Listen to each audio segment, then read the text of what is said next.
سعر رخيصة جدا من براند أول مرة نجربه اسمه إيميو. بتيجي بموديل AH700 أو واتش 3 برو. بيجي معاه هنا الشاحن ماجنتيك زي ما انتم شايفين، زي ما احنا متعودين على طول. ولو جينا بصينا على الساعة نفسها بتيجي بتصميم دائري، الشاشة بتاعتها بحجم 1.5 انش، الريزوليوشن بتاعها 240 في 240. الألوان بتاعته نقدر نقول عليها كويسة ومقبولة. لو جينا بصينا كده من الخلف هيظهر معانا السنسورات الخاصة بقياس نبضات القلب، الأكسجين في الدم، وهنا مكان الشحن، وهنا السبيكر والمايك عشان تقدر تعمل منها مكالمات. وعايز اقول لك ان هي ضد الميه. الاستراب بمقاس 22 مللي تقدر تغيره بسهوله، وفي هنا زرارين، زرار القايمه وزرار الباك.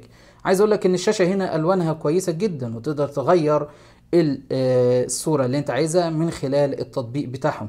متوفر فيها اللغه العربيه بشكل كويس زي ما انتم شايفين كده، لكن نقدر نقول ان هو هيأدي الغرض. سعر الساعه دي تقريبا $18. رابط اسفل الفيديو.